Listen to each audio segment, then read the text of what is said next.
Thank the stars this HFY legend crossed your path today, because you're about to witness the greatest military blunder in galactic history.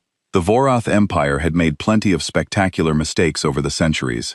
They once sacrificed 40 warships to a magnetic storm their own scientists had predicted days in advance. Their diplomats famously signed away the mining rights to 3 resource-rich moons after confusing the words temporary lease and permanent surrender in Standard Galactic. One particularly brilliant Supreme Admiral even declared war on a civilization that had been extinct for nearly 500 years. Those disasters became Academy case studies, laughed at across the galaxy. But none of them, not one, came close to the day the Vorath Empire looked at humanity and decided we would be easy to conquer, which honestly deserves its own historical archive. No. The worst mistake the Vorath Empire ever made was a Tuesday afternoon on a transit station called Pellery 9, when a soldier named Dreos decided to backhand a small human child because she was standing too close to the checkpoint line. Her name was Mara. She was 7 years old. She had a stuffed animal shaped like a blue dog, and her father was standing 6 meters away, watching the whole thing. His name was Callum Voss. I know what you are thinking. You are thinking, oh, another story about human rage, another tale of the pink-skinned creatures and their laughable emotional responses. We had all heard these stories. Every species in the galactic congregate had heard these stories. They were entertainment. They were folklore. They were the kind of thing you told your hatchlings at night to make them laugh. Because surely the accounts were exaggerated. They were not exaggerated. I was there. My name is Sarakon, and I was a junior cultural observer assigned to Pellery 9 under the congregate's neutral monitoring program. I had a clipboard, a recording device, and approximately 0 combat training. I was there to document trade negotiations. I was not prepared for what I witnessed, and I have spent every rotation since trying to process it. So let me start from the beginning. Pellery 9 was not a glamorous station.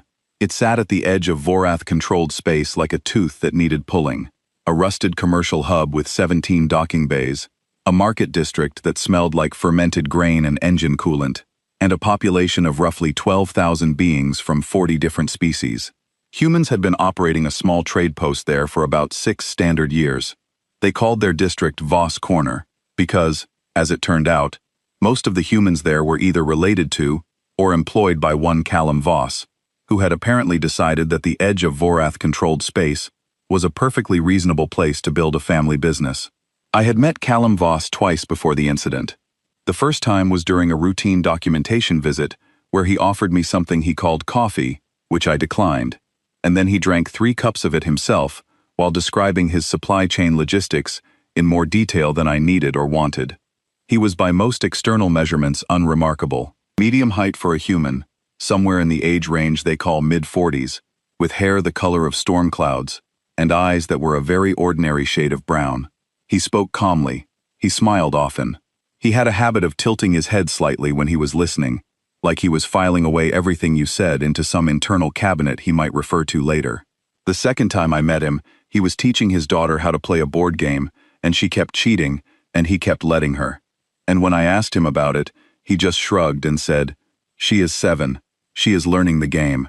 There is no point winning against someone who does not know all the rules yet." I thought about that later. I thought about it a lot. The Vorath checkpoint on Pellery 9 had been a source of tension for months.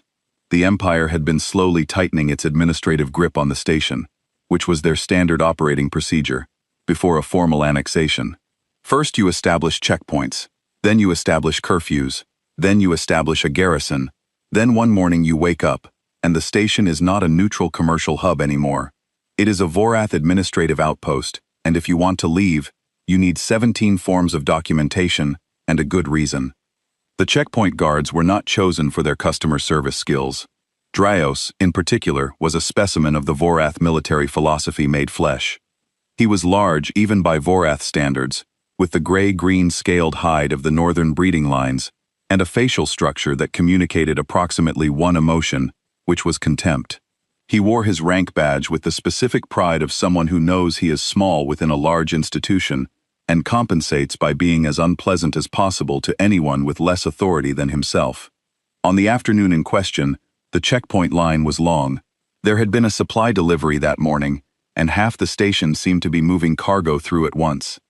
The air was hot. The ventilation system on that level had been underperforming for 2 weeks because the Vorath administrator had declined to approve the maintenance request. People were tired and irritable, and the line was moving slowly because Drahos and his 2 subordinates were inspecting every container with the thoroughness of beings who had absolutely nowhere else to be. Mara Voss had gotten separated from the main Voss group by about 3 meters. Not far, not concerning. She was standing near the checkpoint barrier holding her stuffed blue dog, watching the cargo inspections, with the frank curiosity that human children apply to absolutely everything. She was not in the way. She was not touching anything. She was simply a small person standing in a space existing in it, with the uncomplicated confidence of someone who has not yet learned that the universe is full of beings who will decide her existence is inconvenient. Drahos decided her existence was inconvenient. He did not warn her. He did not gesture for her to move. He did not look at her with the particular coldness of someone who is about to do something they will regret. He just turned mid-step and struck her across the face with the back of his hand. She fell. The stuffed blue dog flew 3 feet in the other direction. The entire checkpoint went silent. Not the comfortable silence of a pause in conversation. The crystallized, suspended silence of a room full of beings who have just seen something that rewrites the next several hours of their lives, whether they want it to or not. Mara did not cry immediately. That was the part that stayed with me. She sat on the ground for 2 full seconds, hand pressed to her cheek, eyes wide, processing what had just happened, with the delayed comprehension of a child whose brain is still catching up to her body's experience. Then she looked across the checkpoint line, and I turned to follow her gaze. Callum Voss had been standing at a cargo scanner 6 meters away, talking to a Vorath customs official about a shipment of processed grain. He had a datapad in one hand. He had been relaxed in the way that experienced traders learn to be relaxed in tense situations, a deliberate, practiced looseness that keeps negotiations moving. He was not relaxed anymore. I want to be precise about what I saw because I am a trained observer, and precision is my profession. He did not move immediately. That is the part that the accounts get wrong when they retell this story, and they do retell it across 12-star systems and counting. People say he charged. People say he screamed. People say he became something unrecognizable. None of that is accurate. What Callum Voss did in the 2 seconds after his daughter hit the floor was go very still. Not the stillness of shock, not the stillness of fear. A different kind. The stillness of a being who has made a decision so completely and so finally that there is no longer any internal conflict requiring external expression. Every question had been asked and answered in the space between one breath and the next. The datapad in his hand lowered slowly. His eyes moved from Mara to Drahos, with a precision that I can only describe as targeting. And then he smiled. I have thought about that smile for a long time. It was not angry. It was not threatening in any of the ways that a smile can be threatening. It was patient. It was the smile of someone who has just been told exactly what the rest of their day is going to look like and has decided that is fine. The customs official said something to him. I could not hear it from my position. Callum did not respond to the official. He set the datapad down on the scanner counter with the careful deliberateness of someone who intends to pick it up again later, and he walked toward the checkpoint barrier. Draenonis had already turned back to his work. He had struck a child and turned back to his work with the casual dismissiveness of someone who considers the matter closed. He was looking at a manifest. He did not notice Callum Voss approaching, because Callum Voss was not approaching loudly, or quickly, or in any way that would register as a threat to someone who defines threats by volume and speed. Hey, Callum said. His voice was conversational. I am not exaggerating.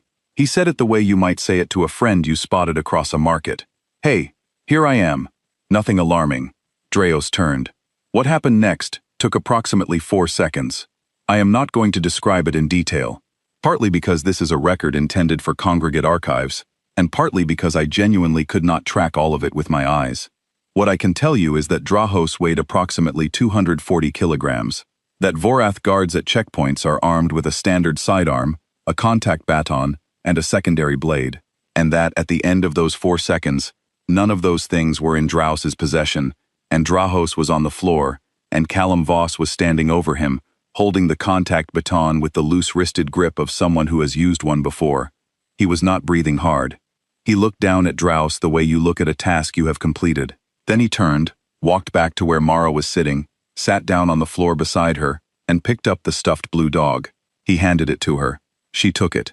He put his arm around her, and he said something quiet that I could not hear, and she leaned into him, and he pressed his lips to the top of her head. The entire checkpoint was still watching.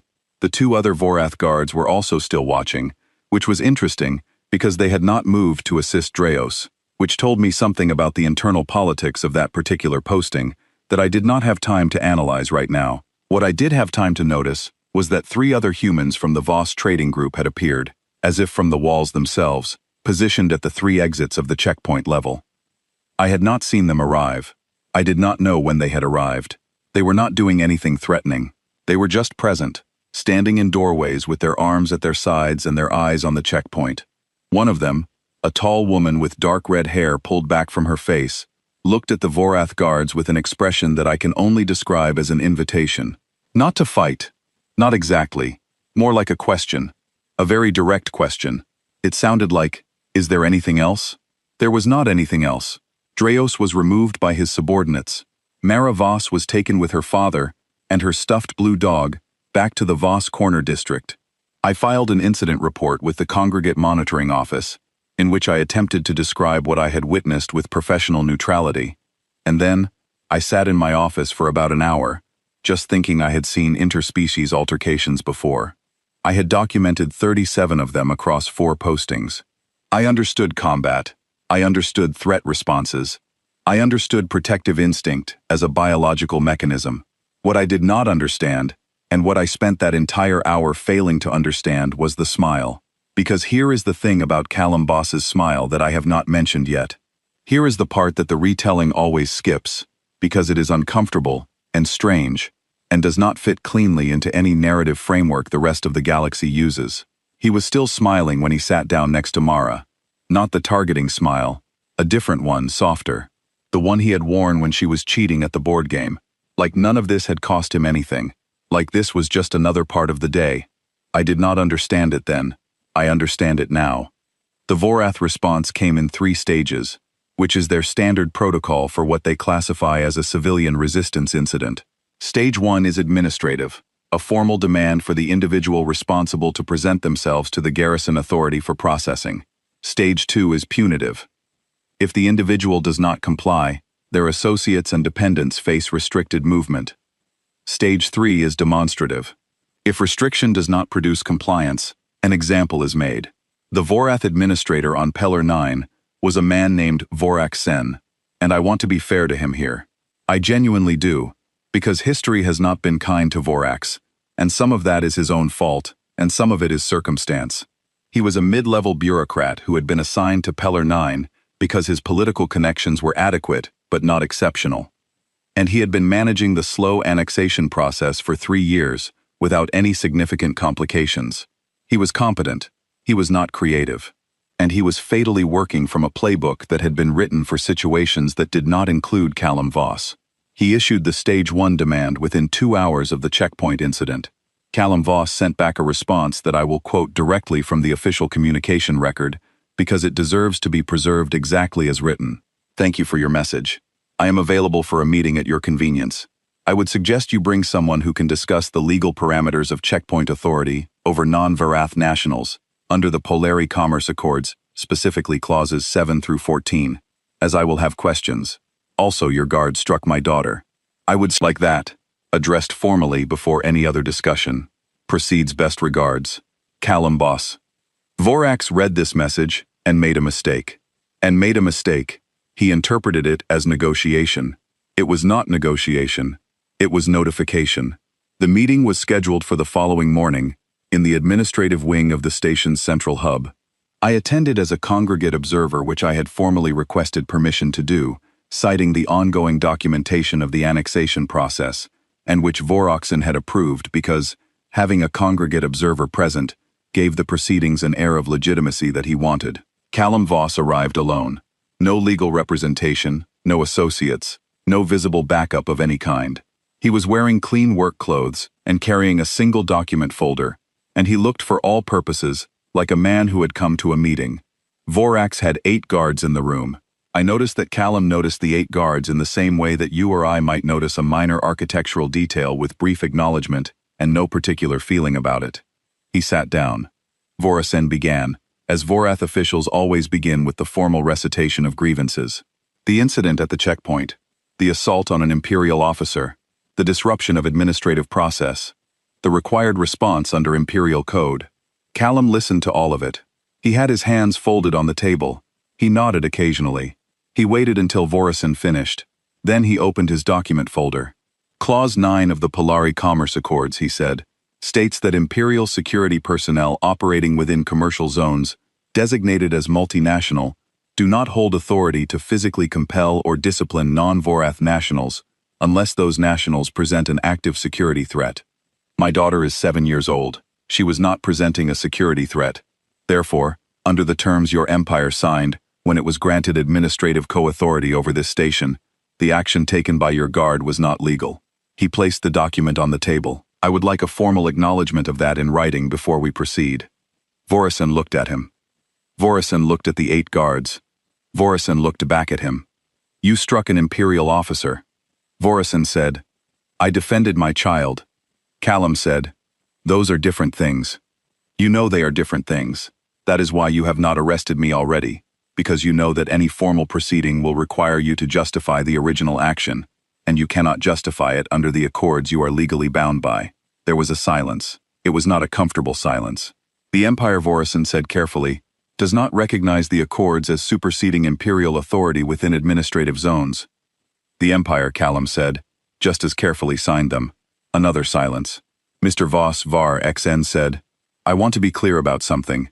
You are one man in an Imperial-administered station, surrounded by Imperial personnel.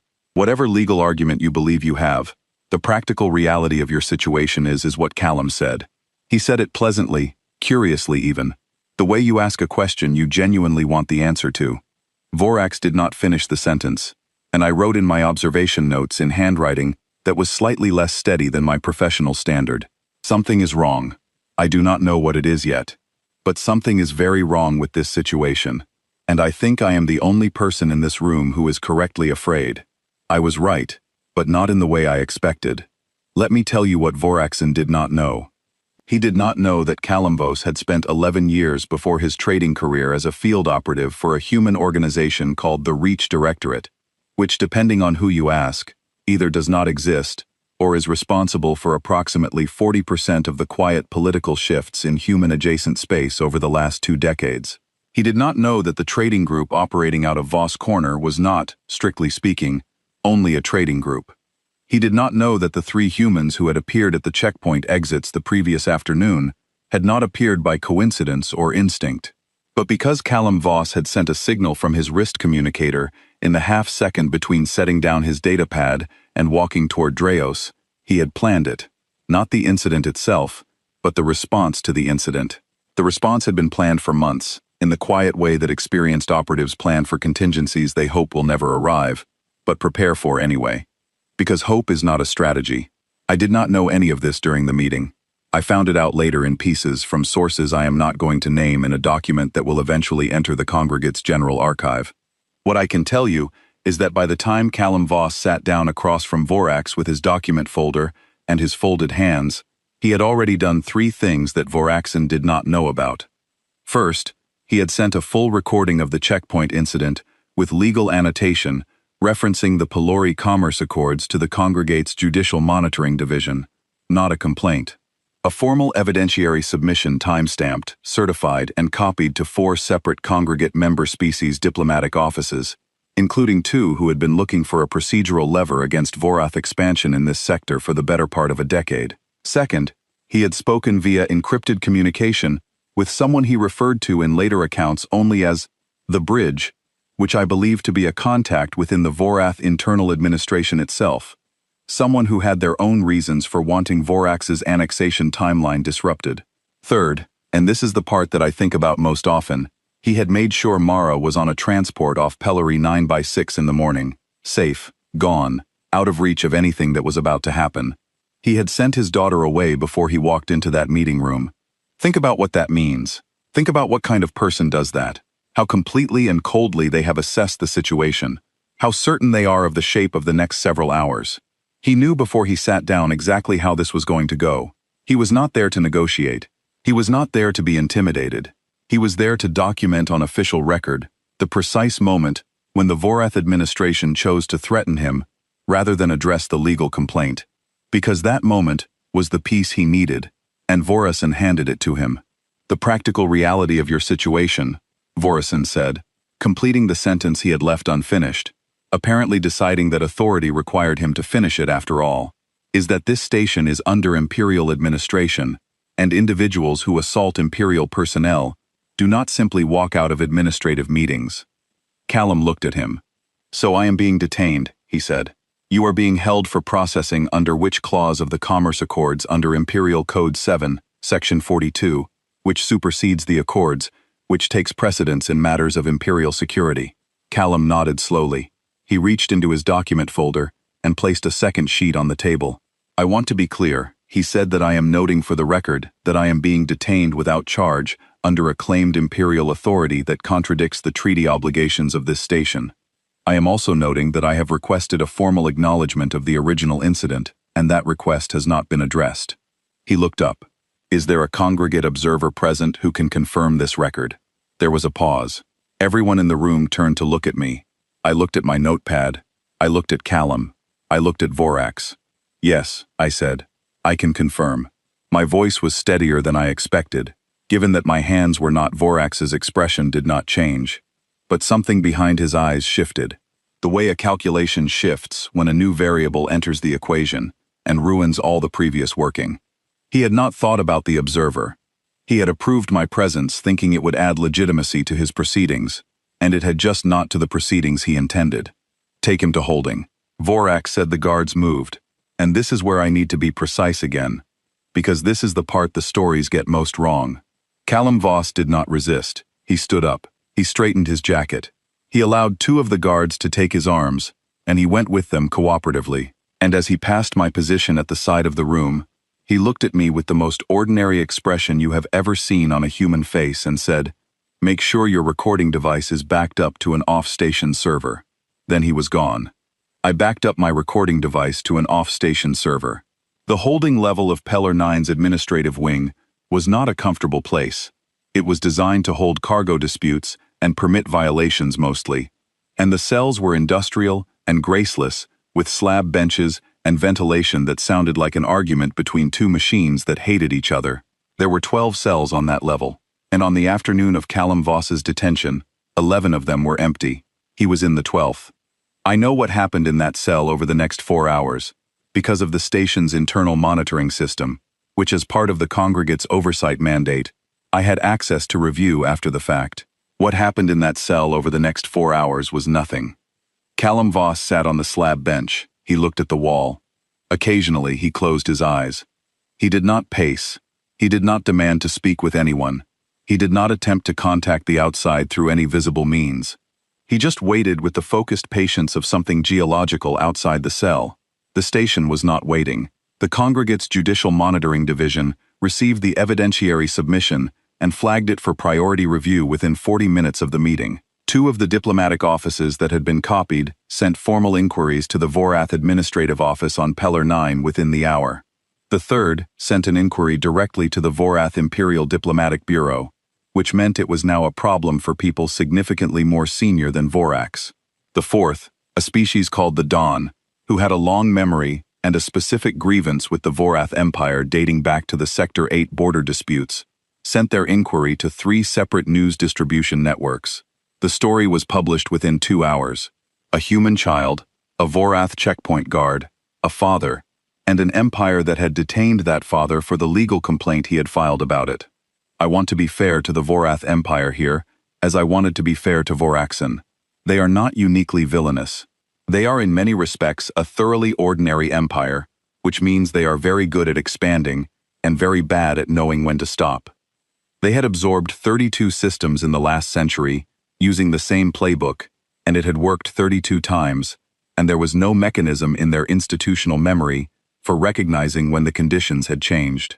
They did not know what humans did when you made their situation visible. At hour 5, Vorasen received a communication from the Imperial Diplomatic Bureau. I did not see this communication directly, but I saw its effects, which were significant. Within 40 minutes of receiving it, Vorasen had ordered Callum Voss released from holding, had issued a formal statement acknowledging that procedural questions regarding the checkpoint incident would be reviewed, and had requested an urgent communication with the garrison commander, whose name was Warlord Brexen. Now, we get to the part the title is about. Brexen was not Verican, where Verican was a mid-level bureaucrat trying to manage a complicated situation. Brexen was the kind of military commander who had gotten where he was by treating complications as threats and threats as targets. He commanded the Vorath garrison in this sector from a warship called the Iron Obligation, which was parked in high orbit above Pelori 9, like a very large and very aggressive ceiling. He had been following the situation on the station with increasing irritation, and when Vorax's panicked request for guidance reached him, Brexen made a decision. He decided that the problem was that no one had been frightening enough. He sent a detachment of 12 soldiers to the station with orders to move through Voss Corner, confiscate all Voss trading assets pending security review, and make very clear in physical and unmistakable terms that the Vorath Empire did not respond to legal filings by backing down. He also sent a personal message to Callum Voss. I have the text of this message. I am going to quote it in full because it is important. Human, you have been released as a procedural courtesy that should not be mistaken for weakness. Your complaint has been noted and filed appropriately, which is to say it will not be addressed. Your business assets on this station are currently being processed under security review.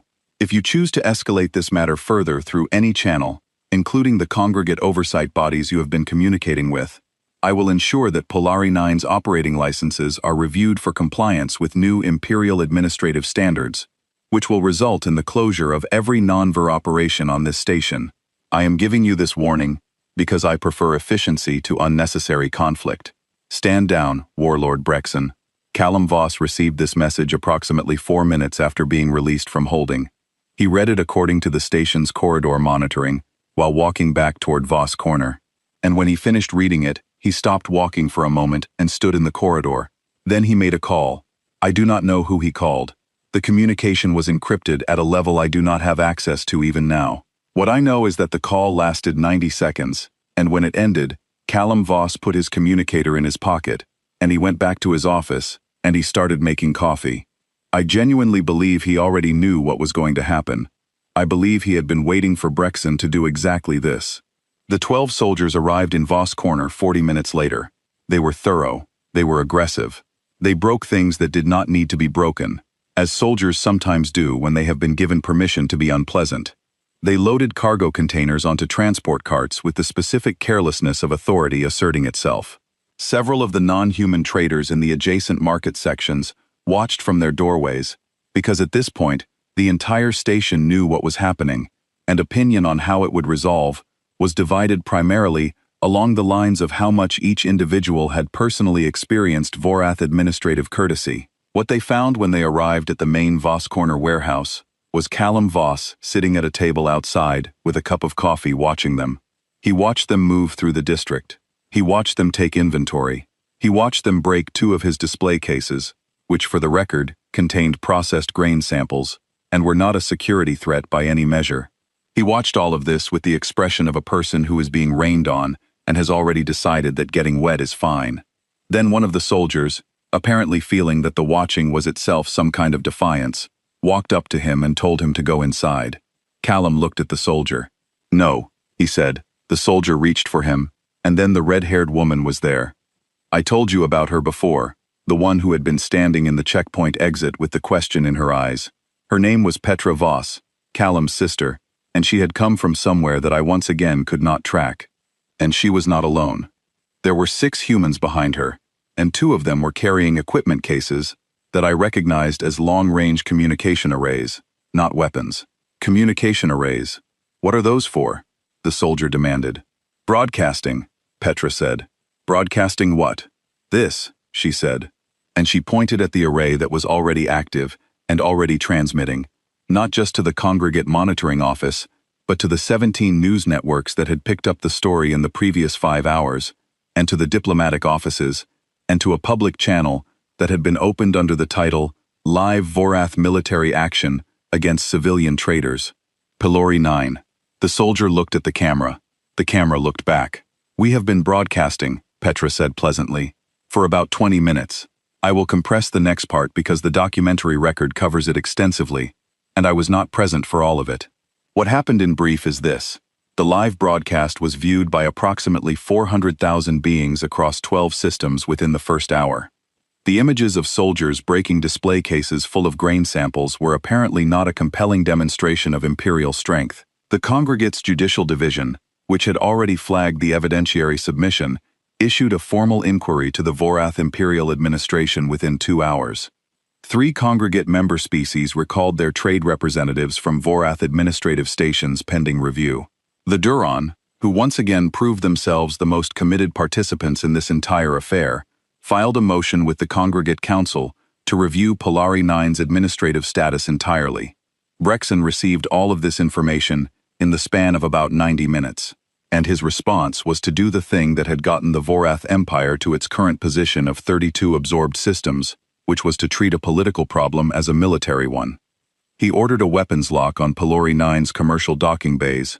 He transmitted a new message to the station, this time addressed to all inhabitants, informing them that the station was now under elevated security protocol and that any communication transmissions from the station required Imperial clearance, and he began moving the iron obligation out of high orbit and into approach position. I was in my monitoring office when I received the alert about the ship movement. I sat for a moment looking at the screen.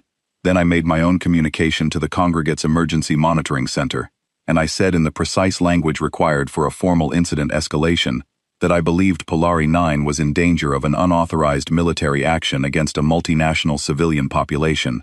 That communication triggered a protocol. The protocol required Congregate Council notification. The Council was notified at the beginning of what humans call evening, and at the beginning of what humans call evening. 3 things happened simultaneously that I believe Brexon had not modeled in any of his planning. The first was that the Congregate Council voted in emergency session to invoke the Poria Accords arbitration mechanism, which automatically suspended Imperial administrative authority on the station pending review and placed the station under Congregate temporary protection. This meant that Brexon's weapons lock was as of that vote a violation of Congregate protection protocols, which meant it was not a threat to Pylori 9 alone, but a direct provocation against the Congregate itself. The second was that 2 Congregate escort vessels, which had apparently been in the sector already, perhaps coincidentally, perhaps not, moved into positions that were not threatening, but were very clearly between the iron obligation and the station. The third was that the Vorath Imperial Diplomatic Bureau, which had been watching all of this unfold with the growing horror of an institution that understands the difference between manageable problems and historical disasters, sent a communication to Brexon. I do not have the exact text of this communication. What I have is the record of what happened after it was received. Brexon stood down. The weapons lock was released. The iron obligation returned to high orbit. The 12 soldiers were recalled from Voss Corner. Varicen issued a formal public statement acknowledging that the checkpoint incident had been a violation of the Commerce Accords and that the guard responsible had been removed from his posting. And then, at what I would describe as approximately 10 minutes after the council vote, a new communication was distributed to all diplomatic offices, all news networks, and the Congregate's public record. It was from the Vorath Imperial Diplomatic Bureau, and it announced that Warlord Brexon had been relieved of his command, effective immediately, pending an internal review of his conduct during the Pylori 9 situation. It also announced in the formal language that empires use when they are cleaning up after themselves and hoping no one examines the mess too closely, that his rank insignia and command authority had been formally revoked. The title of this account says, "His head hung in the council chamber." That is a metaphor for anyone wondering, the kind of translation that travels between species and picks up drama on the way. What actually hung in the council chamber, delivered by Vorath diplomatic courier as a gesture of institutional apology, was Brexon's command seal, which in Vorath military culture is apparently roughly equivalent. His career was over. Vorasen's career was more quietly, also over.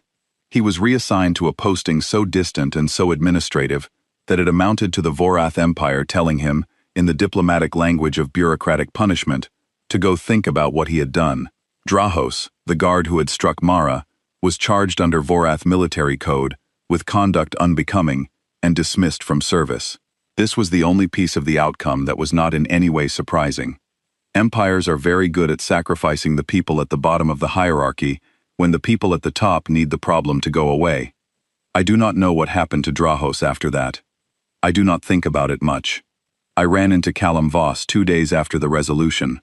He was restocking his display cases, the broken ones that his sister and 2 other Voss Corner employees were helping him repair, and he had a cup of coffee in one hand, and was directing the placement of grain samples with the cheerful authority of a man who has absolutely no interest in discussing the events of the last 4 days. I stopped. "Mr. Voss," I said. He looked over. "Observer on. You want some coffee?" "No, thank you." I paused. "I want to ask you something." "Sure. Did you know?" I said from the beginning how this was going to go. He considered the question with the head tilt I had noticed before. Then he set down the display case panel he was holding and looked at me properly. "No," he said. "Not exactly, but approximately." "Approximately," he said. "Yes. The legal filings, the broadcast, the congregate channels. You had all of that ready before the meeting. I had it ready before the incident." He said, "I had seen the checkpoint tightening for 3 months. I knew it was going to go badly at some point. I just needed." He paused. "A reason?" I said, "A reason they gave me?" He said, "That is different." I thought about that for a moment. "They hit your daughter." I said, "Yes." His voice did not change when he said it. It was the same ordinary conversational voice, but something under it was not ordinary. I do not know how to describe it better than that. "And that," I said, "was when the plan became real." He picked up the display case panel again. He looked at where it needed to go. "My daughter is safe," he said. "My business is intact. The people responsible are gone. The accords are on record as having been violated and then upheld." He placed the panel carefully. "That is a good outcome. It is a remarkable outcome," I said for one man, starting with a legal filing. He looked at me sideways, and for the first time I saw something in his expression that I could only call amusement. Real amusement, the kind that comes from someone who finds something genuinely funny in a way they are not going to explain. The legal filing was the weapon observer, he said. Everything else was just making sure it had a clear shot. Then his sister called his name from across the district. Something about the replacement hinges being the wrong size, and he walked away, and I stood there in the middle of the repaired market with my notepad and my recording device, and the distinct sensation of having been educated. I filed my final report on the Pylori 9 incident 6 weeks later. It runs to approximately 300 pages, including all documented evidence, time-stamped recordings, communication records, and my own observational notes. The summary conclusion, which is the part that will likely be read by anyone who does not have a specific professional reason to read the rest, says the following. The Pylori 9 incident represents a significant case study in the limits of conventional military and administrative deterrence when deployed against a population that has fully internalized the architecture of multilateral legal frameworks. The Vorath administration's escalation strategy failed not because of superior opposing force, but because each escalation step was anticipated, documented, and converted into legal and diplomatic leverage before the Vorath actors had recognized the conversion was occurring. The decisive factor in the outcome was not the use of force, though force was used, and used effectively in the initial incident. The decisive factor was timing, preparation, and the willingness of the human actor to accept short-term personal risk in order to create the conditions for a systemic response. What I did not put in the report because it is not the kind of thing that belongs in a 300-page congregate document is this.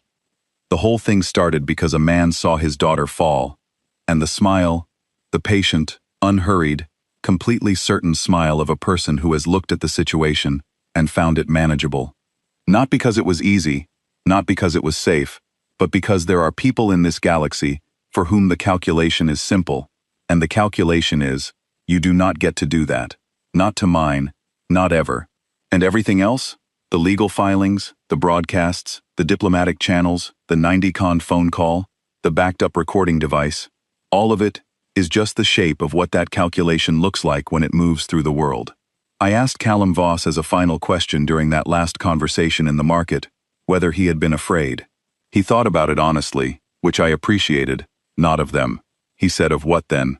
He looked across the market toward the repaired display cases, and the dust mows moving in the ventilation air, and the ordinary unhurried life of a station that had been through something and come out the other side.